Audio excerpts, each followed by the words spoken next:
नमस्कार दोस्तों, इस वीडियो में आधुनिक भारत के इतिहास का प्रमुख राजनीतिक संस्थाएं, भारतीय राष्ट्रीय कांग्रेस, भारत में क्रांतिकारी आंदोलन, भारत से बाहर क्रांतिकारी गतिविधियां, बंगाल विभाजन एवं स्वदेशी आंदोलन, मुस्लिम लीग एवं पार्लियामेंट सुधार, कांग्रेस का लखनऊ अधिवेशन, ट्रेड यूनियन एवं समाजवादी दल, इन सभी के जितने भी इम्पोर्टेंट पॉइंट हैं उसे केवल एक वीडियो में डिस्कस किया गया है। तो आप सभी लोग वीडियो को ध्यान से देखिएगा, जो आपके आगे आने वाले सभी एग्ज़ाम के लिए महत्वपूर्ण है। इस सारे के सारे जो पॉइंट है 6 से 12 तक के NCERT का पॉइंट है। इसका PDF का टेलीग्राम ग्रुप ज्वाइन कर सकते हैं, जिसका लिंक आपको डिस्क्रिप्शन में दिया गया है। अगर वीडियो आप सभी को हेल्पफुल लगेगा, चैनल को सब्सक्राइब कीजिएगा और वीडियो को अपने दोस्तों में शेयर जरूर कीजिएगा। और आपको बता दें कि आधुनिक भारत का पार्ट 3 है। इसका पहले पार्ट 1 और 2 को अपलोड कर दिया गया है, जो नहीं देखे जाके देख लीजिएगा, प्लेलिस्ट में वीडियो आपको मिल जाएगा। तो आइए देखते हैं पहला क्वेश्चन। द्वारका नाथ टैगोर द्वारा वर्ष 1838 में स्थापित भारत की प्रथम राजनीतिक संस्था कौन थी? उसका नाम क्या है? तो लैंड होल्डर सोसाइटी उसका नाम है। वर्ष 1867 में इंग्लैंड में ईस्ट इंडिया एसोसिएशन नामक एक संगठन की स्थापना किसने की थी? तो दादा भाई नौरोजी के द्वारा किया गया था। भारत संघ इंडियन एसोसिएशन के संस्थापक कौन थे? तो सुरेंद्र नाथ बनर्जी थे। सुरेंद्र नाथ बनर्जी प्रथम भारतीय हैं जिन्हें ब्रिटिश द्वारा इंडियन सिविल सर्विसेज से बर्खास्त किया गया था। राजनैतिक सुधारों को लेकर विरोध करने वाले पहले भारतीय कौन थे? तो सुरेंद्र नाथ बनर्जी थे। भारतीय राष्ट्रीय कांग्रेस की पूर्ववर्ती संस्था किसे माना जाता है? तो इंडियन एसोसिएशन को माना जाता है। इंडियन एसोसिएशन को माना जाता है। VVI पॉइंट इसे कर लीजिएगा। 25 सितंबर 1875 को इंडियन लीग की स्थापना किसके द्वारा की गई? तो शिशिर कुमार घोष के द्वारा किया गया है। सिविल सर्विसेज आंदोलन का नेतृत्व किसके द्वारा किया गया? तो सुरेंद्र नाथ बनर्जी के द्वारा किया गया है। आनंद मोहन बोस द्वारा इंडिया सोसाइटी की स्थापना कहाँ की गई है? तो लंदन में किया गया है। कहाँ पर किया गया है? लंदन में किया गया है। कांग्रेस की स्थापना से पूर्व राजनीतिक संस्थाएं के बारे में देख लीजिए। पहला था लैंड होल्डर्स सोसाइटी। इसकी स्थापना द्वारका नाथ टैगोर के द्वारा 1838 में किया गया है। और कहाँ? तो कलकत्ता में किया गया है। ब्रिटिश इंडिया सोसाइटी, इसकी स्थापना विलियम एडम्स के द्वारा 1839 में कलकत्ता में। बंगाल ब्रिटिश इंडिया सोसाइटी, इसके स्थापना जॉर्ज थॉमसन के द्वारा किया गया है 1843 में, कलकत्ता में किया गया है। ब्रिटिश इंडियन एसोसिएशन VVI है। देवेंद्र नाथ टैगोर वे राधाकांत देव के द्वारा 1851 में कलकत्ता में किया गया है। बॉम्बे एसोसिएशन की स्थापना दादा भाई नौरोजी करते हैं 1852 में और बम्बई में होता है। मद्रास नेटिव एसोसिएशन, इसकी स्थापना गुजलू नरसुचेट्टी 1852 में करते हैं और मद्रास में। ईस्ट इंडिया एसोसिएशन, इसकी स्थापना दादा भाई नौरोजी करते हैं 1866 में। और कहाँ करते हैं? तो लंदन में करते हैं। कहाँ करते हैं? लंदन में करते हैं। पूना सार्वजनिक सभा, इसकी स्थापना गणेश वासुदेव जोशी वे MG रनाडे करते हैं 1870 में और पूना में करते हैं। इंडिया सोसाइटी, इसकी स्थापना आनंद मोहन बोस करते हैं 1872 में लंदन में। Indian association VVI, Anand Mohan Bose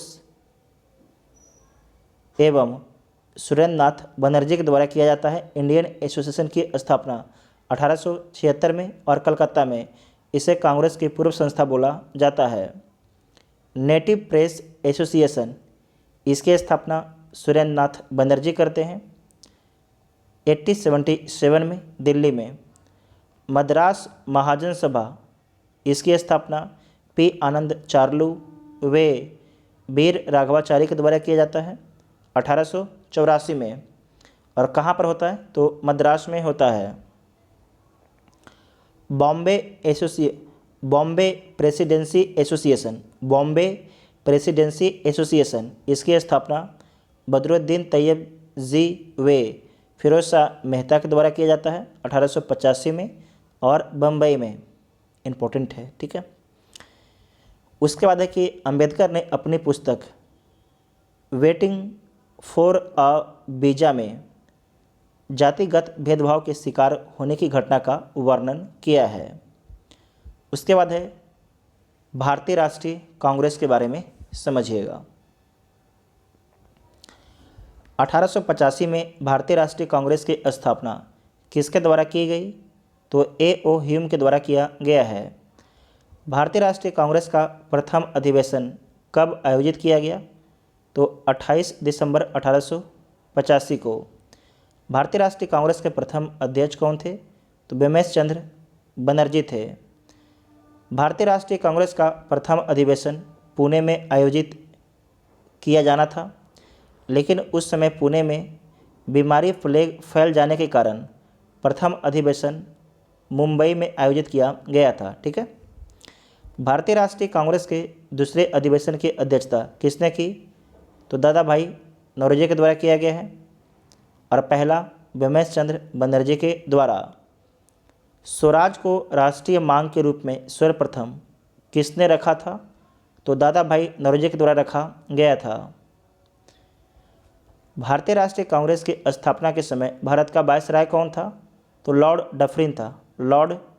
Dufferin था। कांग्रेस को सूक्ष्मदर्शी अल्पसंख्यक जनता का प्रतिनिधि बताते हुए उसका मजाक किसने उड़ाया था? तो लॉर्ड डफरिन के द्वारा उड़ाया गया था कि ये मुट्ठी भर लोगों का क्या है? संगठन है। प्रारंभ में भारतीय राष्ट्रीय कांग्रेस का नाम भारतीय राष्ट्रीय संघ रखा गया था। बाद में दादा भाई नौरोजी के सुझाव पर इसका नाम परिवर्तित कर भारतीय राष्ट्रीय कांग्रेस कर दिया गया है। भारतीय राष्ट्रीय कांग्रेस पर प्रार्थना, याचना तथा विरोध की राजनीति करने का आरोप किसने लगाया? तो बाल गंगाधर तिलक के द्वारा लगाया गया था। लाल बाल पाल त्रिगुट का कौन सा नेता भारतीय राष्ट्रीय कांग्रेस का अध्यक्ष बना? तो आपको ध्यान रखना है लाला लाजपत राय बनते हैं। बाल मिस बाल गंगाधर तिलक, पाल मिस बिपिन चंद्र पाल, है ना। और लाल तो यहाँ लिखा हुआ है लाला लाजपत राय। बाल गंगाधर तिलक को कभी भी भारतीय राष्ट्रीय कांग्रेस का अध्यक्ष नहीं चुना गया है। भारतीय राष्ट्रीय कांग्रेस के किस अधिवेशन में बाल गंगाधर तिलक ने अभिव्यक्त किया था कि स्वराज मेरा जन्मसिद्ध अधिकार है और मैं इसे लेकर रहूँगा? तो ये बोला था लखनऊ अधिवेशन 1916 में, ठीक है। अगला है भारतीय राष्ट्रीय कांग्रेस प्रमुख तथ्य के बारे में देखिएगा। प्रथम अध्यक्ष कौन है? तो WC बनर्जी हैं कांग्रेस के, बेमेश चंद्र बनर्जी। बोलेगा कि कांग्रेस का प्रथम मुस्लिम अध्यक्ष कौन है? तो बदरुद्दीन तैयब जी हैं। प्रथम यूरोपीय अध्यक्ष कौन है? तो जॉर्ज यूले हैं। प्रथम महिला अध्यक्ष एनी बेसेंट है। अगर बोलेगा कि प्रथम भारतीय महिला अध्यक्ष कौन है? तो सरोजनी नायडू हैं। VVI पॉइंट है, ठीक है, VVI पॉइंट है। अगला पॉइंट है कांग्रेस आंदोलन ना तो लोगों द्वारा प्रेरित था, ना ही यह उनके द्वारा सोचा या योजनाबद्ध किया गया था। यह किसने कहा? तो सर सैयद अहमद खां के द्वारा बोला। इसने कहा था कि कांग्रेस पतन के लिए लड़खड़ा रही है। मेरी सबसे बड़ी अभिलाषा जब तक मैं भारत में हूँ कांग्रेस की शांतिपूर्ण समाप्ति में सहयोग करना। ये किसका कथन है? तो लॉर्ड कर्जन का कथन है। सुरेंद्र नाथ बनर्जी भारतीय राष्ट्रीय कांग्रेस के स्थापना अधिवेशन में उपस्थित नहीं थे, ये बात ध्यान रखिएगा। सुरेंद्रनाथ बनर्जी जो हैं भारतीय राष्ट्रीय कांग्रेस के स्थापना अधिवेशन में उपस्थित नहीं थे। क्यों उपस्थित नहीं थे? तो आपको ध्यान रखना है कि जो इंडियन एसोसिएशन है उसका बैठक चल रहा था कोलकाता में। भारतीय राष्ट्रीय कांग्रेस के वर्ष 1924 के अधिवेशन में महात्मा गांधी द्वारा मात्र एक बार अध्यक्षता की गई। यह अधिवेशन कहाँ हुआ था? तो ध्यान रखना है, बेलगांव में हुआ था। कहने का मतलब है कि जो कांग्रेस पार्टी है उसके गांधी एक बार अध्यक्ष बनते हैं 1924 में। और कहाँ बनते हैं? तो बेलगांव में बनते हैं। और बेलगांव कहाँ पर है? तो कर्नाटक में है ना। उसके बाद है कि वर्ष 1938 के भारतीय राष्ट्रीय कांग्रेस के हरिपुरा अधिवेशन की अध्यक्षता की थी। तो किसके द्वारा किया गया है? तो सुभाष चंद्र बोस के द्वारा किया गया है। वर्ष 1939 के भारतीय राष्ट्रीय कांग्रेस के अधिवेशन के दौरान सुभाष चंद्र बोस द्वारा अध्यक्ष पद से इस्तीफा के बाद किसे अध्यक्ष चुना गया? तो डॉक्टर राजेंद्र प्रसाद को चुना गया है। इसे कीजिएगा BBI, ठीक है। डॉक्टर राजेंद्र प्रसाद को चुना गया है। बाकी देखिए आपको याद रहेगा, इसे आप भूल सकते हैं, तो ध्यान रखिएगा, ठीक है। कांग्रेस की स्थापना के संदर्भ में सेफ्टी वल्व का सिद्धांत किसके द्वारा दिया गया है? तो लाला लाजपत राय के द्वारा दिया गया है। महात्मा गांधी ने सुझाव दिया था कि स्वतंत्रता के पश्चात भारतीय राष्ट्रीय कांग्रेस को समाप्त कर दिया जाए। जब से पूछेगा कि किसने सुझाव दिया था कि स्वतंत्रता के पश्चात जो है जो भारतीय राष्ट्रीय कांग्रेस है उसे समाप्त कर दिया जाए, तो महात्मा गांधी का सुझाव था। स्वतंत्रता के समय भारतीय राष्ट्रीय कांग्रेस के अध्यक्ष कौन थे? तो आचार्य JV कृपलानी थे। आचार्य JV कृपलानी कितना बार BPSC में पूछा जा चुका है। किस अधिवेशन में भारतीय राष्ट्रीय कांग्रेस तथा मुस्लिम लीग के मध्य समझौता हुआ? तो लखनऊ अधिवेशन 1916 में हुआ था। लगातार 6 वर्ष तक भारतीय राष्ट्रीय कांग्रेस के अध्यक्ष कौन थे? तो मौलाना अबुल कलाम आज़ाद थे। मौलाना अबुल कलाम आज़ाद थे। यदि हम मेढक की तरह वर्ष में केवल एक बार टर्राएंगे तो भारतीय को कोई सफलता नहीं मिलेगी, ये किसका कथन है? तो बाल गंगाधर तिलक का कथन है। बाल गंगाधर तिलक का कथन है, ठीक है। उसके बाद है कि भारतीय राष्ट्रीय कांग्रेस के महत्वपूर्ण वार्षिक अधिवेशन के बारे में समझ लीजिए। यहाँ से एग्ज़ाम में सवाल हमेशा बनता है ना। इसमें जो पहला है 1885 बम्बई, WC बनर्जी और बिमेश चंद्र बनर्जी। यहाँ ध्यान रखिएगा, कांग्रेस की स्थापना कब होता है? तो 1885 में होता है, बम्बई में होता है। और इसके जो प्रथम अध्यक्ष होते हैं WC बनर्जी, और इन्हीं का पूरा नाम है बिमेश चंद्र बनर्जी। कांग्रेस का प्रथम अधिवेशन बम्बई के ग्वालियर टैंक गोकुलदास तेजपाल संस्कृत कॉलेज में हुआ था। प्रारंभ में इसका नाम भारतीय राष्ट्रीय संघ था। ये सवाल पूछ सकता है कि भारतीय राष्ट्रीय कांग्रेस का प्रारंभिक नाम क्या था? तो भारतीय राष्ट्रीय संघ था। किंतु दादा भाई नौरोजी के सुझाव पर इसे भारतीय राष्ट्रीय कांग्रेस कर दिया गया। इस अधिवेशन में कुल आपके 72 प्रतिनिधि शामिल हुए थे। 1886 का जो अधिवेशन है कहाँ होता है? तो कलकत्ता में होता है। और आपको ध्यान रखना है कि इसके अध्यक्ष दादा भाई नौरोजी बनते हैं। पूछेगा कि प्रथम पारसी अध्यक्ष कौन है? तो दादा भाई नौरोजी हैं, है ना। नेशनल एसोसिएशन कांग्रेस का राष्ट्रीय कांग्रेस में विलय हो गया। तत्कालीन वायसराय लॉर्ड डफरिन ने सभी सदस्यों को गार्डन पार्टी पर आमंत्रित किया था। अगला है कांग्रेस का अधिवेशन, तीसरा है 1887, ये मद्रास में हुआ था। इसके अध्यक्ष थे बदरुद्दीन तैयब जी। कांग्रेस के प्रथम मुस्लिम अध्यक्ष कौन थे? तो बदरुद्दीन तैयब जी ही थे। सर्वप्रथम तमिल भाषा में भाषण दिया गया तथा शस्त्र अधिनियम में संशोधन के लिए डिमांड किया गया। ठीक है, एक सवाल पूछ सकता है कि सर्वप्रथम तमिल भाषा में भाषण कब दिया गया? तो कांग्रेस के 1887 अधिवेशन में मद्रास में और बदरुद्दीन तैयब जी के द्वारा। ठीक है, उसके बाद है कि 1888 में जो बैठक होता है इलाहाबाद में होता है। जॉर्ज यूले इसके अध्यक्ष होते हैं। यहाँ पर पूछेगा कि प्रथम अंग्रेज अध्यक्ष कौन है? तो जॉर्ज यूले। कब बनते हैं? 1888 इलाहाबाद अधिवेशन में जॉर्ज यूले प्रथम यूरोपीय निर्वाचित अध्यक्ष बने। इलाहाबाद के गवर्नर ऑकलैंड के विरोध के बावजूद सम्मेलन संपन्न हुआ। इस अधिवेशन में पहली बार लाला लाजपत राय ने हिंदी में भाषण दिया। ये पूछा जाएगा कि हिंदी में पहली बार भाषण कब दिया गया? तो 1888 के अधिवेशन में। और किसके द्वारा? तो लाला लाजपत राय के द्वारा। अगला है 1890 का बैठक, कलकत्ता में होता है। फिरोज शाह मेहता इसके अध्यक्ष होते हैं। और यहाँ पर काम क्या होता है? तो कलकत्ता विश्वविद्यालय की पहली महिला स्नातक कादम्बिनी गांगुली ने कांग्रेस अधिवेशन को संबोधित किया। 1896 इसका जो बैठक है कलकत्ता में होता है। और इसके जो अध्यक्ष हैं रहमतुल्लाह एम सयानी हैं, ध्यान से याद रखिएगा। पहली बार वंदे मातरम गाया गया। इस सवाल बार पूछता है कि पहली बार वंदे मातरम कब गाया गया? तो 1896 में कलकत्ता अधिवेशन में। और उस समय अध्यक्ष थे रहमतुल्लाह एम सयानी। उसके बाद 1905 का अधिवेशन बनारस में होता है। इसके अध्यक्ष गोपाल कृष्ण गोखले होते हैं। बंगाल विभाजन की आलोचना की गई। स्वदेशी व बहिष्कार का समर्थन किया गया है। 1906 कलकत्ता में होता है। इसके अध्यक्ष दादा भाई नौरोजी होते हैं।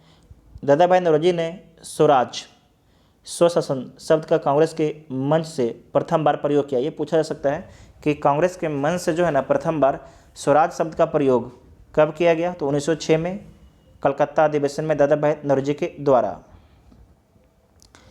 अगला है 1907 सूरत में बैठक होता है। इसके अध्यक्ष होते हैं रास बिहारी घोष। सूरत में आपका बैठक होता है। इसके अध्यक्ष होते हैं रास बिहारी घोष, इसके अध्यक्ष होते हैं। कांग्रेस का प्रथम विभाजन कब होता है? तो 1907 में होता है, नरम दल एवं गरम दल में। ठीक है।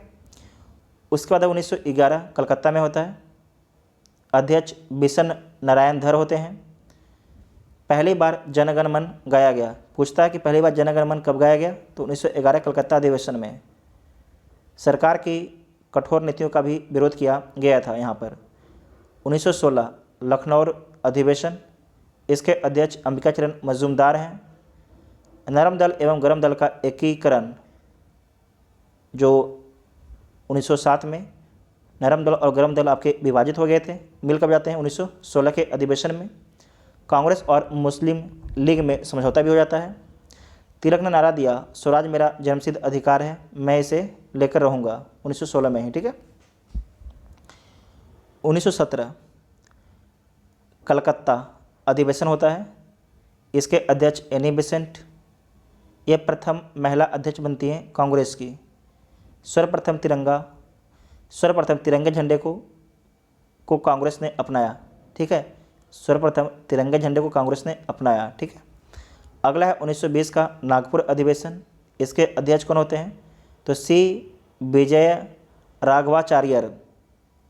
असहयोग आंदोलन के कार्यक्रम का अनुमोदन किया गया 1920 के नागपुर अधिवेशन से। अगला है 1924 के बेलगांव अधिवेशन, महात्मा गांधी की अध्यक्षता में होता है। एकमात्र कांग्रेस अधिवेशन जिसकी अध्यक्षता महात्मा गांधी ने की।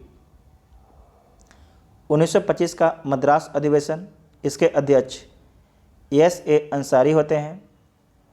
पूर्ण स्वाधीनता की मांग की गई। साइमन कमीशन के बहिष्कार का प्रस्ताव पारित किया गया।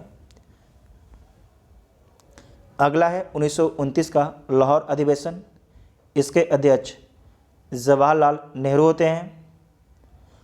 पूर्ण स्वराज की मांग की गई और प्रति वर्ष 26 जनवरी को स्वतंत्रता दिवस मनाने का निर्णय लिया गया है। 1931 का कराची अधिवेशन। इसके अध्यक्ष वल्लभ भाई पटेल। मूल अधिकार का प्रस्ताव पास किया गया। गांधी इरविन समझौते का अनुमोदन किया गया है। 1936 का लखनऊ अधिवेशन। इसके अध्यक्ष जवाहरलाल नेहरू ने समाजवाद सोशलिज्म को भारत की समस्याओं को हल करने की कुंजी बताया। तो कब बताया? 1936 के लखनऊ अधिवेशन में, ध्यान रखिएगा। 1937 का फैजपुर अधिवेशन। इसके अध्यक्ष जवाहरलाल नेहरू। प्रथम अधिवेशन जो गांव में संपन्न हुआ, पूछता है कि जो प्रथम गांव में अधिवेशन कब हुआ, तो 1937 में फैजपुर में होता है। ठीक है। 1938 का हरिपुरा अधिवेशन, इसके अध्यक्ष सुभाष चंद्र बोस। राष्ट्रीय नियोजन समिति का गठन किया गया, जिसके अध्यक्ष जवाहरलाल नेहरू बने। सुभाष चंद्र बोस द्वारा हिंदी भाषा के लिए रोमन लिपि लागू करने की वकालत की गई।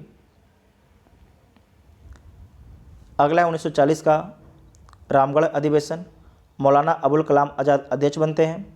मौलाना आज़ाद लगातार 6 वर्ष तक कांग्रेस के अध्यक्ष पद पर बने रहते हैं।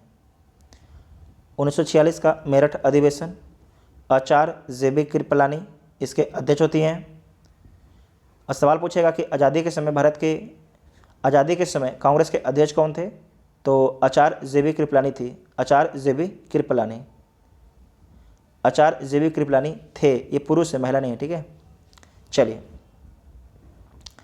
अगला है कि बॉम्बे प्रेसिडेंसी एसोसिएशन 1885 की स्थापना बदरुद्दीन तैयब, फिरोज शाह मेहता तथा केटी तेलंग के सहयोग से हुआ है। VVI है, इसे मार्क कर लीजिएगा, इम्पोर्टेंट है। ठीक है। भारत में क्रांतिकारी आंदोलन, और इसमें पहला क्वेश्चन है कि मुजफ्फरपुर में किंग्स फोर्ड की हत्या का प्रयास कब किया गया, तो वर्ष 1908 में किया गया है। अनुशीलन समिति का संस्थापक कौन था, तो P मित्रा था। इनका नाम क्या है, तो प्रथमनाथ मिश्रा, है ना। उसके बाद है कि निष्क्रिय विरोध के सिद्धांत का प्रतिपादन किसने किया था, तो अरविंद घोष के द्वारा किया गया है। गोरखपुर जेल में किस क्रांतिकारी को फांसी दी गई है, तो राम प्रसाद बिस्मिल को दिया गया है। लाहौर षड्यंत्र केस के लिए भगत सिंह, राजगुरु, सुखदेव को फांसी दिया गया है 23 मार्च 1931 को। हिंदुस्तान रिपब्लिकन एसोसिएशन की स्थापना किस वर्ष की गई, तो वर्ष 1924 में किया गया है। हिंदुस्तान रिपब्लिकन एसोसिएशन की स्थापना 1924 में किया गया है। हिंदुस्तान रिपब्लिकन एसोसिएशन की स्थापना कहाँ की गई, तो कानपुर में किया गया है। ब्रिटिश सरकार ने काकोरी कांड में किसको फांसी पर चढ़ा दिया, तो राम प्रसाद बिस्मिल को फांसी पर चढ़ा दिया। काकोरी षड्यंत्र कांड किस वर्ष हुआ, तो वर्ष 1925 में हुआ। वर्ष 1925 में होता है। वर्ष 1928 में चंद्रशेखर आज़ाद द्वारा हिंदुस्तान सोशलिस्ट रिपब्लिकन एसोसिएशन की स्थापना कहाँ की गई, तो दिल्ली में किया गया है। ध्यान रखिएगा, वर्ष 1928 में चंद्रशेखर आज़ाद द्वारा हिंदुस्तान सोशलिस्ट रिपब्लिकन एसोसिएशन की स्थापना कहाँ की गई, तो दिल्ली में किया गया है। मित्र मेला संघ की स्थापना किसने की थी, तो विनायक दामोदर सावरकर के द्वारा किया गया है। लखनऊ समझौता वर्ष 1916 का विरोध किसने किया था, तो मदन मोहन मालवीय के द्वारा किया गया था। वह महिला क्रांतिकारी जिसने दीक्षांत समारोह में अपनी उपाधि ग्रहण करते समय अंग्रेजी गवर्नर पर गोली चलाई, उनका नाम क्या है, तो बीना दास उनका नाम है। चटगांव शस्त्रागार पर धावा किसने आयोजित किया था, तो सूर्य सेन के द्वारा किया गया था। अशफाक उल्लाह खां भारतीय स्वतंत्रता के लिए फांसी पाने वाले प्रथम रिकॉर्डेड मुस्लिम थे। ध्यान से याद रखिएगा। स्वतंत्रता संग्राम के दौरान सबसे कम आयु में शहीद होने वाले क्रांतिकारी कौन हैं, तो खुदीराम बोस हैं। इनका संबंध बिहार से है, बिहार राज्य से है। अगला पॉइंट है कि इनकलाब जिंदाबाद का नारा किसने दिया था, तो भगत सिंह के द्वारा दिया गया था। वर्रा डकैती के क्रांतिकारियों का पहला महत्वपूर्ण साहसिक कार्य पूर्वी बंगाल में था। ये पूछता है कि वर्रा डकैती के क्रांतिकारियों का पहला महत्वपूर्ण साहसिक कार्य कहाँ किया था, तो पूर्वी बंगाल में किया था। क्रांतिकारियों के एक गुप्त संगठन अभिनव भारत का गठन किसने किया था? तो बी डी सावरकर के द्वारा किया गया था। बी डी सावरकर के द्वारा किया गया था। अलीपुर षड्यंत्र मामले में अरविंद घोष का बचाव किसने किया था? तो चित्तरंजन दास के द्वारा किया गया था। युगांतर पार्टी का नेतृत्व किसके द्वारा किया गया था? तो जतीन्द्र नाथ मुखर्जी के द्वारा किया गया था। जतीन्द्र नाथ मुखर्जी के द्वारा किया गया था। बंगाल में वारेंद्र कुमार घोष के क्रियाकलापों ने अनुशीलन समिति नामक एक गुप्त क्रांतिकारी संगठन को जन्म दिया था। जतीन दास किस आरोप में बंदी बनाए गए थे? तो लाहौर षड्यंत्र केस में बंदी बनाए गए थे। जेल में भूख हड़ताल के कारण सबसे पहले किस स्वतंत्रता सेनानी की मृत्यु हुई थी? तो किसका हुआ था? जतीन दास का हुआ था। किसका हुआ था? जतीन दास का। ठीक है। उसके बाद है कि प्रमुख क्रांतिकारी संगठन के बारे में समझिएगा। मित्र मेला जो संगठन है इसकी स्थापना 1903 में होता है और इसके संस्थापक होते हैं विनायक दामोदर सावरकर और गणेश सावरकर होते हैं। भारत माता सोसाइटी इसकी स्थापना 1904 में अजीत सिंह वे अम्बा प्रसाद के द्वारा किया जाता है। ढाका अनुशीलन समिति इसकी स्थापना 1904 में पी मित्रा वे पुलिन दास के द्वारा किया जाता है। अभिनव भारत समाज इसकी स्थापना 1904 में बी डी सावरकर के द्वारा किया गया है। अनुशीलन समिति इसकी स्थापना 1907 में वारेंद्र कुमार घोष, जतीन्द्र नाथ बनर्जी, प्रबुद्ध मित्र, पुलिन दास, सतीश चंद्र बोस के द्वारा किया जाता है। युगांतर, अंजुमाने मुहिबाने वतन इसकी स्थापना 1907 में होता है। बी के घोष, भूपेंद्र नाथ दत्त, सरदार अजीत सिंह के द्वारा किया जाता है। हिंदुस्तान रिपब्लिकन एसोसिएशन इसकी स्थापना 1924 में सचिंद्र नाथ सान्याल, राम प्रसाद बिस्मिल, योगेश चंद्र चटर्जी के द्वारा किया गया है। नौजवान सभा इसकी स्थापना 1926 में भगत सिंह के द्वारा किया गया है। हिंदुस्तान सोशलिस्ट रिपब्लिकन एसोसिएशन इसकी स्थापना 1928 में चंद्रशेखर आज़ाद के द्वारा किया गया है।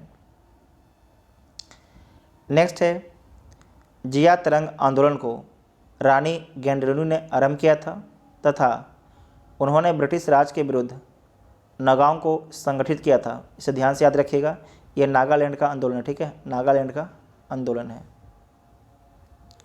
उसके बाद है कि भारत से बाहर क्रांतिकारी गतिविधियाँ।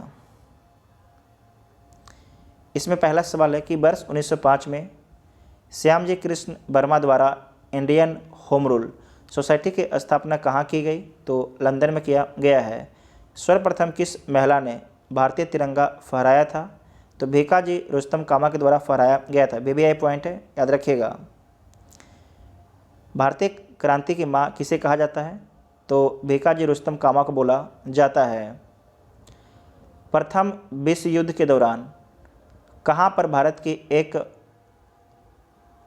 अंतरिम सरकार बनी थी जिसके प्रेसिडेंट राजा महेंद्र प्रताप थे? तो यह अफगानिस्तान में सरकार बना था। 13 मार्च 1940 को लंदन में पंजाब के पूर्व लेफ्टिनेंट गवर्नर डायर को किसने गोली मारकर हत्या कर दी? तो सरदार उधम सिंह ने। कहाँ पर? तो ब्रिटेन में। श्यामजी कृष्ण वर्मा ने इंडियन होम रूल सोसाइटी की स्थापना कहाँ की थी? तो लंदन में किया था। कौन सा क्रांतिकारी कर्नल वायली हत्याकांड वर्ष 1909 से संबंधित था? तो मदन लाल ढींगरा। इसके बारे में भी BPSC पूछ चुका है। ठीक है, कौन सा क्रांतिकारी कर्नल वायली हत्याकांड 1909 से संबंधित था? तो मदन लाल ढींगरा। वर्ष 1913 में लाला हरदयाल द्वारा गदर आंदोलन का प्रारंभ कहाँ से किया गया है? तो सैन फ्रांसिस्को से किया गया है। सैन फ्रांसिस्को अमेरिका में, कहाँ पर है? अमेरिका में है। ठीक है। नेक्स्ट है कि कामागाटा मारू प्रकरण किस देश से संबंधित है? तो ये संबंधित है कनाडा से। कहाँ संबंधित है? कनाडा से संबंधित है। इंडिपेंडेंस लीग की स्थापना किसके द्वारा की गई? तो रास बिहारी बोस के द्वारा किया गया, रास बिहारी बोस के द्वारा किया गया है। विदेशों में क्रांतिकारी संगठन के बारे में समझिएगा। इंडियन होम रूल सोसाइटी, इसकी स्थापना 1905 में होता है। इसके संस्थापक हैं श्यामजी कृष्ण वर्मा। श्यामजी कृष्ण वर्मा इसके संस्थापक हैं। इंडिया इंडिपेंडेंस लीग, इसकी स्थापना 1907 में तारकनाथ दास के द्वारा किया गया है। गदर पार्टी, इसकी स्थापना 1913 में लाला हरदयाल, रामचंद्र वरकतुल्लाह, सोहन सिंह भाखना के द्वारा किया गया है। तीनों नाम याद रखिएगा। उसके बाद है कि हिंद एसोसिएशन, इसकी स्थापना 1913 में सोहन सिंह भाखना के द्वारा किया गया है। इंडियन इंडिपेंडेंस लीग, इसकी स्थापना 1915 में राजा महेंद्र प्रताप के द्वारा किया गया है। आज़ाद हिंद फौज, इसकी स्थापना 1942 में रास बिहारी बोस के द्वारा किया गया है। रास बिहारी बोस के द्वारा किया गया है। इंडियन इंडिपेंडेंस लीग, इसकी स्थापना 1942 में रास बिहारी बोस के द्वारा किया गया है। उसके बाद अगला पॉइंट है क्रांतिकारी आंदोलन से संबंधित व्यक्ति के बारे में समझिएगा। दामोदर चापेकर वे बालकृष्ण चापेकर, इनके बारे में ध्यान रखिएगा कि लेफ्टिनेंट एमहर्स्ट और रैंड की पूना में हत्या की। ये पूछता है कि लेफ्टिनेंट एमहर्स्ट और रैंड की पूना में हत्या किसके द्वारा किया गया है? तो दामोदर चापेकर वे बालकृष्ण चापेकर के द्वारा किया गया है। दोनों भाई थे। और कब किया गया? 1897 में। विनायक दामोदर सावरकर, इनके बारे में याद रखिएगा कि अभिनव भारत की स्थापना 1904 में की और महाराष्ट्र में मित्र मेला की स्थापना 1899 में किया। पुलिन दास, इनके बारे में याद रखिएगा कि ढाका की अनुशीलन समिति के संस्थापक हैं और उसकी स्थापना कब होता है? 1902 में। श्यामजी कृष्ण वर्मा वे एम.एल. ढींगरा लंदन में इंडियन होम रूल सोसाइटी की स्थापना करते हैं 1905 में। प्रफुल्ल चंद्र चाकी और खुदीराम बोस वीवीआई पॉइंट है। मुजफ्फरपुर के न्यायाधीश किंग्सफोर्ड पर बम फेंका 1908 में, लेकिन वह बच गए। बम जो है ना किस पर गिरा था? तो कैनेडी के जो पत्नी थी उनकी गाड़ी पर गिर गया था। उसके बाद है कि रास बिहारी बोस वे सचिंद्र नाथ सान्याल दिल्ली में प्रवेश करते समय लॉर्ड हार्डिंग पर बम फेंका 1912 में, है ना। उसके बाद है लाला हरदयाल वे Sohan Singh Bhakna San Francisco America में गदर पार्टी की स्थापना की 1913 में। राम प्रसाद बिस्मिल हिंदुस्तान रिपब्लिकन एसोसिएशन की स्थापना 1925 में। काकोड़ी षड्यंत्र 1925 में, है ना, ध्यान से याद रखिएगा। सूर्यसेन, इनका संबंध चटगांव षड्यंत्र से है 1930। Chandrashekhar Azad Hindustan socialist Republican Association की स्थापना 1928 में किया गया। भगत सिंह सैंडर्स की हत्या 1928 में की। केंद्रीय विधानसभा में बम फेंका 1929 में। और पंजाब नौजवान भारत सभा, इसकी स्थापना 1929 में करते हैं। कौन? भगत सिंह करते हैं। राजगुरु सैंडर्स की हत्या 1928 में करते हैं। तो देखिए जो सैंडर्स की हत्या है ना, इसमें भगत सिंह और राजगुरु दोनों का योगदान था। अगला है बटुकेश्वर दत्त, केंद्रीय विधानसभा में बम फेंका। कब फेंका? 1929 में। जतीन दास जेल में 64वें दिन भूख हड़ताल से इनकी मृत्यु हो गई 1929 में। उधम सिंह लंदन में सर माइकल ओडायर को हत्या की। ठीक है।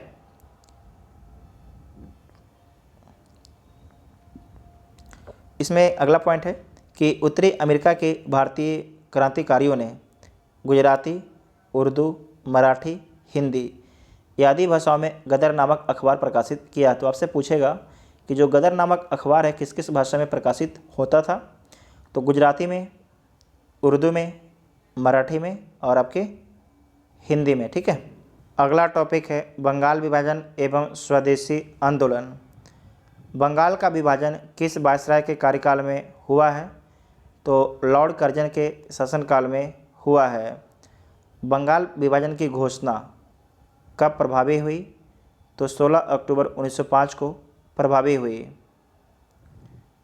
20 जुलाई 1905 को बंगाल विभाजन के निर्णय की घोषणा हुई, जिसके विरोध में 7 अगस्त 1905 को कलकत्ता के टाउन हॉल में स्वदेशी आंदोलन प्रारंभ होता है। इसी बैठक में ऐतिहासिक बहिष्कार प्रस्ताव के स्वीकृत हुआ था। इसमें एक पॉइंट और ध्यान से आप याद रखिएगा कि देखिएगा यहाँ पर जो बंगाल विभाजन है इसकी घोषणा कब होता है? तो 20 जुलाई 1905 को, और ये लागू कब होता है? तो 16 अक्टूबर 1905 को। याद रखिएगा, पूछा जाता है। बंगाल का विभाजन मुख्यतः किस उद्देश्य से किया गया था? तो बंगाली राष्ट्रवाद की भावना को दुर्बल करने के लिए, बंगाली राष्ट्रवाद की भावना को कमज़ोर करने के लिए बंगाल का विभाजन किया गया था। बंगाल विभाजन 1905 के बारे में समझिएगा। जो बंगाल का आपके विभाजन होता है पश्चिम बंगाल और पूर्वी बंगाल में, ठीक है, ये आपके बंगाल है, इसे दो भाग में बांट दिया जाता है। जो पश्चिमी बंगाल है इसे कीजिएगा पश्चिमी बंगाल, इसमें बंगाल, बिहार और उड़ीसा शामिल था। जो जनता थी आपके हिंदू बहुसंख्यक थी, जबकि मुस्लिम कम थी। जबकि जो पूर्वी बंगाल है ये पूर्वी बंगाल और आज का असम था, यहाँ पर मुस्लिम की संख्या ज़्यादा और हिंदू आपके अल्पसंख्यक में थे। वंदे मातरम किस आंदोलन के दौरान भारतीय राष्ट्रीय आंदोलन का प्रेरक गीत बना? तो स्वदेशी आंदोलन के दौरान। बंगाल के विभाजन 1905 में होता है, तो बंगाल के विभाजन के विरोध में हुए आंदोलन का नेतृत्व किसने किया था? तो सुरेंद्र नाथ बनर्जी ने किया था। दिल्ली में स्वदेशी आंदोलन का नेतृत्व किसने किया था? तो सैयद हैदर रजा ने किया था। सैयद हैदर रजा ने किया था। मद्रास में स्वदेशी आंदोलन का नेतृत्व किसने किया? तो चिदम्बरम पिल्ले ने। ब्रिटिश वस्तुओं के बहिष्कार को राष्ट्रीय नीति के रूप में किस वर्ष स्वीकृत किया गया? तो वर्ष 1905 में स्वीकृत किया गया है।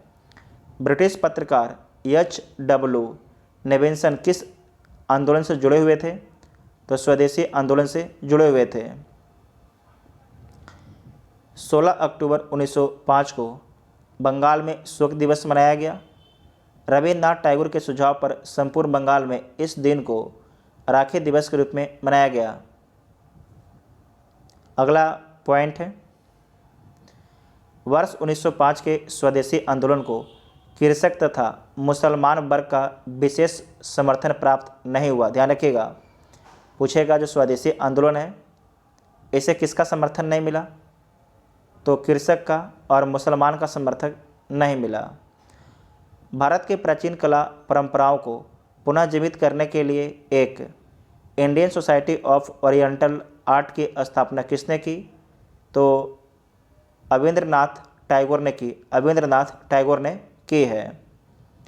स्वदेशी आंदोलन के प्रारंभ का तत्कालीन कारण क्या था? तो लॉर्ड कर्जन द्वारा बंगाल विभाजन करना था। बंगाल में ब्रिटेन की वस्तुओं के बहिष्कार का सुझाव सर्वप्रथम कृष्ण कुमार मित्र ने दिया था। ये भी इम्पोर्टेंट पॉइंट है कि बंगाल में जो है ब्रिटेन की वस्तुओं के बहिष्कार का सुझाव सर्वप्रथम किसने दिया था? तो कृष्ण कुमार मित्र ने दिया था। वर्ष 1905 में बांग्ला पत्रिका संजीवनी के संपादक कौन थे? तो कृष्ण कुमार मित्र थे। स्वदेशी बांधव समिति की स्थापना किसने की थी? तो अश्विनी कुमार दत्त ने की थी। स्वदेशी आंदोलन के दौरान रविन्द्रनाथ टैगोर ने अमार सुनार बांग्ला नामक गीत की रचना की, जो आगे चलकर वर्ष 1971 में बांग्लादेश का राष्ट्रगान बनता है। वर्ष 1905 में कांग्रेस के बनारस अधिवेशन में स्वदेशी आंदोलन का समर्थन किया गया। इस आंदोलन की अध्यक्षता किसने की? तो आपको पता है, गोपाल कृष्ण गोखले ने। स्वदेशी आंदोलन के दौरान बंगाल केमिकल्स स्वदेशी स्टोर्स की स्थापना किसके द्वारा की गई? तो प्रफुल्ल चंद्र रॉय के द्वारा किया गया है। लॉर्ड कर्जन के द्वारा वर्ष 1905 में किया गया बंगाल विभाजन वर्ष 1911 में लॉर्ड हार्डिंग के कार्यकाल में से रद्द कर दिया गया। तो आपसे पूछेगा कि जो बंगाल का विभाजन 1905 में हुआ था और इसे रद्द किया गया था 1911 में, किसके द्वारा? तो लॉर्ड हार्डिंग के शासनकाल में हुआ था। और इसकी घोषणा कौन करते हैं? तो ब्रिटेन के राजा के द्वारा किया जाता है। ठीक है। नेक्स्ट है कि स्वदेशी आंदोलन का आलोचक तथा पूर्व पाश्चात्य के मध्य एक बेहतर संबंध का समर्थक कौन थे? तो रविन्द्रनाथ टैगोर थे। बंगाल विभाजन के समय बंगाल का लेफ्टिनेंट गवर्नर कौन थे? तो सर एंड्रूज फ्रेजर थे। सर एंड्रूज फ्रेजर थे। स्वदेशी आंदोलन के प्रचार प्रसार के लिए प्रयोग की गई द बंगाली पत्रिका के संपादक कौन थे? तो सुरेंद्र नाथ बनर्जी थे। सुरेंद्र नाथ बनर्जी थे। नेक्स्ट पॉइंट है कि अरुणडेल समिति के सुझाव पर 1911 में बंगाल का पुनः एकीकरण कर दिया गया तथा दिल्ली भारत की राजधानी बनाई गई। दिल्ली जो है भारत की राजधानी बनाई गई है। अगला टॉपिक है मुस्लिम लीग एवं पार्लियामेंटो सुधार के बारे में समझिएगा। इसमें पहला पॉइंट है कि मुस्लिम लीग की स्थापना कहाँ हुई थी? तो ढाका में। और कब? 1906 में। ऑल इंडिया मुस्लिम लीग की स्थापना किसने की थी? तो आगा खां ने किया था। नवाब सलीमुल्लाह खां, आगा खां, नवाब सलीमुल्लाह, मोहम्मद अली जिन्ना के द्वारा किया गया था। तीनों का नाम याद रखिएगा कि ऑल इंडिया मुस्लिम लीग की स्थापना किसने की? तो आगा खां, नवाब सलीमुल्लाह, मोहम्मद अली जिन्ना के द्वारा किया गया था। मुस्लिम लीग का प्रथम अध्यक्ष कौन था? तो आगा खां था। कौन था? आगा खां था। वर्ष 1907 में मुस्लिम लीग का वार्षिक अधिवेशन कहाँ पर आयोजित हुआ था? तो कराची में हुआ था। कराची में हुआ था। मुस्लिम लीग ने पृथक निर्वाचक मंडल की मांग किस अधिवेशन में की थी? तो अमृतसर अधिवेशन में की थी 1908 में। कब की थी? 1908 में। उसके बाद है कि अखिल भारतीय मुस्लिम लीग के अधिवेशन के बारे में समझिएगा। प्रथम अधिवेशन कब होता है? 1906 में ढाका में, द्वितीय 1907 में कराची में, तृतीय 1908 में आपके अमृतसर में। यहाँ से सवाल आपके एग्ज़ाम में बनता है। वर्ष 1908 में किसके अध्यक्षता में अखिल भारतीय मुस्लिम लीग की एक शाखा लंदन में स्थापित हुई? तो अमीर अली की अध्यक्षता में। भारत शासन अधिनियम 1909 को किस अन्य नाम से भी जाना जाता है? तो पार्लियामेंटो सुधार अधिनियम 1909 के नाम से जाना जाता है। किस अधिनियम के द्वारा मुसलमानों के लिए पृथक निर्वाचन प्रणाली की व्यवस्था की गई है? तो भारत शासन अधिनियम 1909 के द्वारा। ये भारत के विभाजन का नींव डालता है। भारत शासन अधिनियम 1909। इंडियन काउंसिल एक्ट 1909 में प्रकार के प्रतिनिधित्व की व्यवस्था की गई।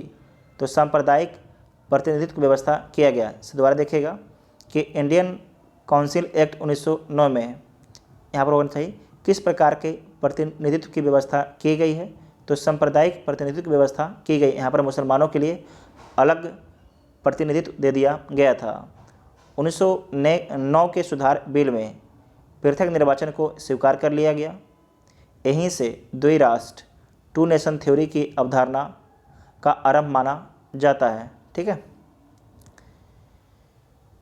याद रखना कि पृथक निर्वाचन क्षेत्र बनकर हम ऐसे घातक बीज बो रहे हैं जिसकी फसल बहुत कड़वी होगी। यह कथन किसके द्वारा कहा गया? तो वायसराय मिंटो के द्वारा बोला गया था। इसे दोबारा देखिएगा। याद रखना कि पृथक निर्वाचन क्षेत्र बनाकर हम ऐसे घातक बीज बो रहे हैं जिसकी फसल बहुत ही क्या होगी? कड़वी होगी। किसका कथन था? तो वायसराय मिंटो का कथन था। गवर्नर जनरल की कार्यकारिणी में भारतीय सदस्य को नियुक्त करने का प्रावधान किस अधिनियम में किया गया था?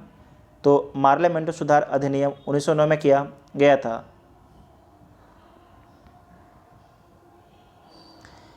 नेक्स्ट है गवर्नर जनरल की कार्यकारिणी में नियुक्त होने वाले प्रथम भारतीय कौन थे? तो सत्येंद्र नाथ सिन्हा थे। सत्येंद्र नाथ सिन्हा गवर्नर जनरल की कार्यकारिणी परिषद के पहले भारतीय सदस्य बने। सत्येंद्र नाथ सिन्हा को बिहार और उड़ीसा का गवर्नर बनाया गया। संपूर्ण ब्रिटिश शासन के दौरान इतने ऊंचे पद पर पहुंचने वाले एकमात्र आपके क्या थे? ये भारतीय थे। ध्यान से याद रखिएगा सत्येंद्र नाथ सिन्हा के बारे में कि गवर्नर जनरल की कार्यकारिणी परिषद के पहले भारतीय सदस्य बने। सत्येंद्र नाथ सिन्हा को बिहार और उड़ीसा का गवर्नर बनाया गया। संपूर्ण ब्रिटिश शासन के दौरान इतने ऊंचे पद पर पहुंचने वाले एकमात्र क्या थे? ये भारतीय थे। उसका समझिएगा कांग्रेस के 2 गुटों के प्रमुख नेता। यहाँ से सवाल आपके एग्ज़ाम में बनता है ना, समझिएगा ध्यान से। उदारवादी नेता और आपके उग्रवादी नेता। उदारवादी में कौन कौन थे? दादा भाई नौरोजी, सुरेंद्र नाथ बनर्जी, फिरोज शाह मेहता, गोपाल कृष्ण गोखले। जबकि उग्रवादी में बाल गंगाधर तिलक, बिपिन चंद्र पाल, लाला लाजपत राय और अरविंद घोष। भारतीय राष्ट्रीय कांग्रेस पर प्रार्थना, याचना तथा विरोध का राजनीति करने का आरोप किसने लगाया? तो बाल गंगाधर तिलक के द्वारा लगाया गया था। शेर ए पंजाब के नाम से कौन प्रसिद्ध है? तो लाला लाजपत राय आपके प्रसिद्ध है। बाल गंगाधर तिलक को अशांति का जनक किसने कहा था? तो वैलेंटाइन सिरोल ने बोला था। कौन बोला था? वैलेंटाइन सिरोल ने बोला था। वर्ष 1908 में 6 वर्ष के कारावास की सज़ा किस स्वतंत्रता संग्राम सेनानी को दी गई? तो बाल गंगाधर तिलक को दिया गया था। ठीक है, इम्पोर्टेंट है। भारत के स्वतंत्रता संग्राम आंदोलन के प्रारंभिक दौर में उग्रवादी विचारधारा से क्या आशय है? तो संवैधानिक साधनों या याचिकाओं के स्थान पर आक्रामक साधनों से स्वशासन प्राप्त करना इसका उद्देश्य था। महाराष्ट्र में गणपति उत्सव को किसने प्रारंभ किया? तो बाल गंगाधर तिलक के द्वारा प्रारंभ किया गया था। उसके बाद ध्यान रखिएगा दिल्ली दरबार। टोटल आपके 3 दिल्ली दरबार होता है और यहाँ से सवाल बनता है। प्रथम दिल्ली दरबार कब होता है? तो 1877 में होता है और इसमें वायसराय लॉर्ड लिटन होते हैं। द्वितीय 1903 में वायसराय लॉर्ड कर्जन। तृतीय 1911 में वायसराय लॉर्ड हार्डिंग होते हैं। द्वैध शासन का जनक सर लियोनेल कर्टिस को, जबकि बंगाल के द्वैध शासक का जनक रॉबर्ट क्लाइव को माना जाता है या कहा जाता है। यहाँ पर समझिएगा, अगर बोलेगा द्वैध शासन का जनक तो क्या बोलिएगा? सर लियोनेल कर्टिस बोलिएगा। जबकि बोलेगा कि बंगाल के द्वैध शासक का जनक कौन है? तो रॉबर्ट क्लाइव। कौन है? रॉबर्ट क्लाइव है। ठीक है, अब अगला टॉपिक आपके है कांग्रेस का लखनऊ अधिवेशन एवं होम रूल लीग। इसके बारे में समझिएगा। और इसमें जो पहला पॉइंट है कि वर्ष 1916 में संपन्न लखनऊ समझौता किससे संबंधित था? तो कांग्रेस एवं मुस्लिम लीग के समझौते से संबंधित था। वर्ष 1916 में भारतीय राष्ट्रीय कांग्रेस के लखनऊ अधिवेशन को किसने अध्यक्षता की थी? तो अंबिकाचरण मजूमदार के द्वारा किया गया था। इंपॉर्टेंट है, दोबारा देखिएगा कि 1916 में भारतीय राष्ट्रीय कांग्रेस के लखनऊ अधिवेशन की किसने अध्यक्षता की थी? तो अंबिकाचरण मजूमदार के द्वारा किया गया था। सूरत अधिवेशन से पृथक हुए उग्रवादी एवं उदारवादियों का पुनः एकीकरण किस अधिवेशन में हुआ? तो लखनऊ अधिवेशन में हुआ। अतिवादियों एवं उदारवादियों के पुनः एकीकरण की प्रक्रिया के प्रमुख शिल्पकार कौन थे? तो एनी बेसेंट थे। वर्ष 1916 में मुस्लिम लीग और कांग्रेस के मध्य समझौता किसके द्वारा कराया गया? तो बाल गंगाधर तिलक के द्वारा कराया गया है। कांग्रेस के 1916 के लखनऊ अधिवेशन में लिया गया वह निर्णय क्या था जिसके मुख्य दूरगामी परिणाम हुआ? तो कांग्रेस द्वारा मुस्लिम लीग की पृथक निर्वाचन क्षेत्र की मांग को स्वीकार करना। उसके बाद क्या होता है, आपको याद है कि 14 अगस्त 1947 को पाकिस्तान एक अलग देश बन जाता है ना। मोहम्मद अली जिन्ना को हिंदू मुस्लिम एकता का दूत किसने कहा है? तो सरोजनी नायडू ने बोला है। मदन मोहन मालवीय ने कांग्रेस एवं मुस्लिम लीग के मध्य होने वाले समझौता का विरोध किया था। ध्यान रखिएगा, मदन मोहन मालवीय ने कांग्रेस एवं मुस्लिम लीग के मध्य होने वाले समझौते का क्या किया था? विरोध किया था। ध्यान रखिएगा। भारत में होम रूल लीग की अवधारणा किस देश से ली गई? तो आयरलैंड से लिया है। कहाँ से लिया गया है? तो आयरलैंड से लिया गया है। प्रथम विश्व युद्ध के दौरान कौन सा आंदोलन भारत में लोकप्रिय हुआ? तो होम रूल आंदोलन आपके लोकप्रिय हुआ। अप्रैल 1916 में तिलक ने पूना महाराष्ट्र में है, तो अप्रैल 1916 में तिलक ने पूना से होम रूल आंदोलन प्रारंभ किया, जबकि एनी बेसेंट के नेतृत्व में सितंबर 1916 में आडयार मद्रास से होम रूल आंदोलन आपके प्रारंभ हुआ। ध्यान रखिएगा कि जो आपके तिलक हैं, जो ये होम रूल आंदोलन ये कहाँ शुरू करते हैं? तो पूना महाराष्ट्र से शुरू करते हैं, जबकि जो एनी बेसेंट हैं ये आपके सितंबर 1916 में आडयार मद्रास से शुरू करती हैं। दोनों अलग अलग क्षेत्रों से शुरू करते हैं। ध्यान में रखिएगा, इंपॉर्टेंट पॉइंट है। उसके बाद देखिए एनी बेसेंट ने किस साप्ताहिक पत्रिका के माध्यम से स्वशासन की मांग की? तो कॉमन बिल के माध्यम से। भाई सिंपल पूछ सकता है कि कॉमन बिल जो पत्रिका है इसके लेखक कौन है? तो एनी बेसेंट है। होम रूल आंदोलन के बारे में समझिएगा। तो जो होम रूल आयरलैंड का एक शब्द है, सिंपल याद रखना है। जो होम रूल क्या है? तो एक आयरलैंड का शब्द है, और होम रूल का अर्थ क्या होता है? तो सो शासन होता है। क्या होता है? सो शासन इसका आपके अर्थ होता है। सर्वप्रथम आयरलैंड में होम रूल लीग की स्थापना रेडमांड द्वारा की गई। रेडमांड द्वारा किया गया है। 1916 में प्रारंभ इस आंदोलन के समय भारत के वायसराय कौन थे? तो लॉर्ड चेम्सफोर्ड थे। कौन थे? लॉर्ड चेम्सफोर्ड थे। तो पहले समझिए आप तिलक का होम रूल आंदोलन। तिलक का होम रूल आंदोलन अप्रैल 1916 में शुरू होता है। इनका जो क्षेत्र है महाराष्ट्र और कर्नाटक में ये अपना आंदोलन का नेतृत्व करते हैं। मुख्यतः बेलगांव कर्नाटक में। समिति स्वरूप क्या था? इसके आपके जो अध्यक्ष थे एन.सी. केलकर वे जोसेफ बैप्टिस्ट थे, और इसका उद्देश्य था स्वराज मेरा जन्मसिद्ध अधिकार है, हम इसे लेकर रहेंगे। और इसका जो प्रचार किया गया मराठा एवं केसरी से किया गया। आपको पता है जो मराठा पत्रिका है इंग्लिश में छपता था और केसरी आपके मराठी में छपता था, है ना। अगला है एनी बेसेंट का होम रूल आंदोलन सितंबर 1916 में शुरू होता है। मद्रास तमिलनाडु में शुरू होता है। अभी देखें आडयार मद्रास से शुरू होता है। अखिल भारतीय इसका स्वरूप होता है। देखिए जो इसका स्वरूप है, इसका स्वरूप क्या था? ये आपके बाल गंगाधर तिलक वाला, ये आपके महाराष्ट्र और कर्नाटक है। जबकि जो एनी बेसेंट हैं इनका जो आंदोलन का स्वरूप है ये आपके अखिल भारतीय पूरे भारत में है। सचिव कौन होते हैं? जॉर्ज अरुंडेल होते हैं। और उद्देश्य क्या होता है? तो स्वशासन की स्थापना करना। स्वशासन की स्थापना करना इसका उद्देश्य होता है। और प्रचार का माध्यम क्या होता है? तो कॉमन बिल और न्यू इंडिया। कॉमन बिल और न्यू इंडिया आपके प्रचार का माध्यम होता है। दोनों पत्र हैं। उसके बाद देखिए फेबियन आंदोलन का प्रस्ताव किसने दिया? तो एनी बेसेंट के द्वारा दिया गया है। तिलक तथा एनी बेसेंट द्वारा बनाए गए होम रूल लीग आंदोलन की शाखाओं को किस वर्ष एक कर दिया गया? तो वर्ष 1918 में।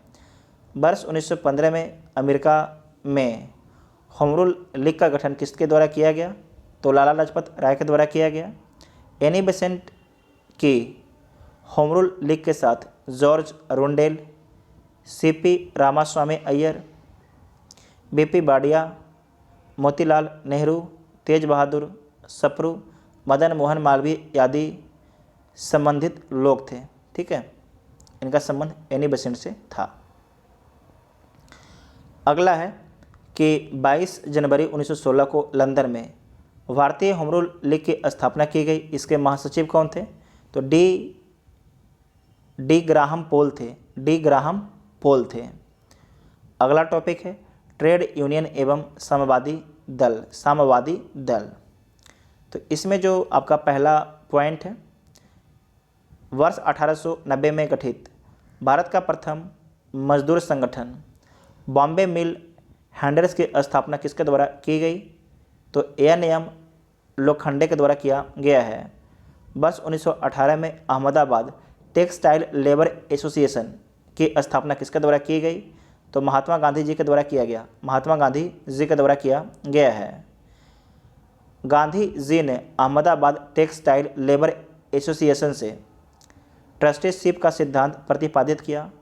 इसके अनुसार पूंजीपति मजदूरों के हितों की रक्षा करने वाला ट्रस्टी होता है, ना कि मालिक होता है। ठीक है, ध्यान से याद रखिएगा। All India Trade Union Congress की स्थापना कब हुई? 1920 बम्बई में। BBI एकदम है। All India Trade Union Congress के संस्थापक कौन थे? तो ANM जोशी थे। ANM जोशी थे। Lala Lajpat Rai All India Trade Union Congress के प्रथम अध्यक्ष थे। ये पूछता है ना, कि जो all India Trade Union Congress है इसके प्रथम अध्यक्ष कौन है? तो लाला लाजपत राय हैं। लाला लाजपत राय हैं। वर्ष 1929 में नागपुर में संपन्न all India Trade Union Congress की अध्यक्षता किसके द्वारा की गई? तो जवाहरलाल नेहरू के द्वारा किया गया है। मई 1947 में स्थापित Indian national trade Union Congress की प्रथम अध्यक्षता किसके द्वारा की गई? तो वल्लभ भाई पटेल के द्वारा किया गया। वल्लभ भाई पटेल के द्वारा किया गया है। रूस में कम्युनिस्ट इंटरनेशनल की स्थापना किस वर्ष की गई? तो मार्च 1919 में किया गया। मार्च 1919 में किया गया है। प्रमुख कारखाना अधिनियम के बारे में समझिएगा। तो कारखाना अधिनियम और आपके गवर्नर जनरल। तो कारखाना अधिनियम 1881 जब आया था उस समय वायसराय कौन थे? यहाँ कीजिएगा वायसराय, ये होगा वायसराय। ठीक है, तो लॉर्ड रिपन थे। कौन थे? लॉर्ड रिपन थे। 1891 में आया, उसमें वायसराय लॉर्ड लैंसडाउन थे। 1911 में लॉर्ड हार्डिंग द्वितीय थे। 1922 में लॉर्ड रीडिंग थे। 1934 में लॉर्ड वेलिंगटन थे। 44 में लॉर्ड बेवेल थे। लॉर्ड बेवेल थे। अगला पॉइंट है कि सन 1927 में भारत में सर्वप्रथम 1 मई को मजदूर दिवस मनाया गया, जो भारत में मजदूरों की बढ़ती हुई राजनीतिक चेतना का सूचक था। कम्युनिस्ट इंटरनेशनल के सदस्य बनने वाला प्रथम भारतीय कौन थे? तो मानवेंद्र नाथ राय थे। मानवेंद्र नाथ राय थे। MN राय के सहयोग से ताशकंद में भारतीय कम्युनिस्ट पार्टी की स्थापना किस वर्ष की गई? तो 17 अक्टूबर 1920 को किया गया। पहली साम्यवादी कॉन्फ्रेंस का आयोजन कहाँ किया गया? तो कानपुर में 26 दिसंबर 1925 को। इम्पोर्टेंट है। कानपुर षड्यंत्र मुकदमा वर्ष 1924 में ब्रिटिश सरकार द्वारा किस आंदोलन के नेताओं के विरुद्ध चलाया गया? तो साम्यवादी आंदोलन के नेताओं के विरुद्ध में चलाया गया था। वर्ष 1940 में रेडिकल डेमोक्रेटिक पार्टी की स्थापना किसके द्वारा की गई? तो MN राय के द्वारा किया गया है। क्रांतिकारी साम्यवादी दल की स्थापना वर्ष 1934 में किसके द्वारा की गई? तो सोमेंद्र नाथ टैगोर के द्वारा किया गया है। वर्ष 1939 में भारतीय बोल्शेविक पार्टी की स्थापना किसके द्वारा की गई? तो N दत्त मजूमदार के द्वारा किया गया है। उसके बाद है कि ब्रिटिश भारत में गठित महत्वपूर्ण आयोग के बारे में समझिएगा। आयोग गवर्नर जनरल और आपके संबंध, यहाँ वायसराय कीजिएगा। ठीक है, ये वायसराय होगा, वायसराय। फ्रेजर आयोग, फ्रेजर आयोग, इसकी स्थापना 1902 में। ये जो फ्रेजर आयोग है 1902 में आता है और इसमें वायसराय लॉर्ड कर्जन होते हैं। संबंध क्या है? तो इसका संबंध है पुलिस में सुधार करना, पुलिस में सुधार करना। हंटर आयोग 1919 में आता है। लॉर्ड चेम्सफोर्ड वायसराय होते हैं और पंजाब में जो अशांति फैली थी उस पर विचार करने के लिए इसे गठित किया गया था। बटलर आयोग 1927 में आया था। इसमें वायसराय लॉर्ड इरविन थे। भारतीय रियासतों के साथ संबंध से संबंधित एक कमेटी गठित हुआ था कि इनके साथ संबंध कैसा रखा जाए। लिथगो आयोग 1928 में आता है। वायसराय लॉर्ड इरविन भूमि सुधार के लिए। मैक्सवेल ब्लूमफील्ड आयोग 1928 में आता है। लॉर्ड इरविन वायसराय होते हैं। वारदोली में लगान वृद्धि की जांच के लिए इम्पोर्टेंट है। हिटले आयोग 1929 में लॉर्ड इरविन के समय श्रम में सुधार करने के लिए। सप्रू आयोग 1935 में लॉर्ड वेलिंगटन के समय में बेरोजगारी को कम करने के लिए। क्लाइड आयोग 1940 में आता है। लिथगो आपके वायसराय होते हैं तेभागा आंदोलन को देखते हुए, ठीक है। उसके बाद अगला पॉइंट इसमें है कि भारत में औद्योगिक कार्यशालाओं व बगीचों में श्रम की स्थिति में सुधार हेतु हिटले आयोग का गठन किया गया है।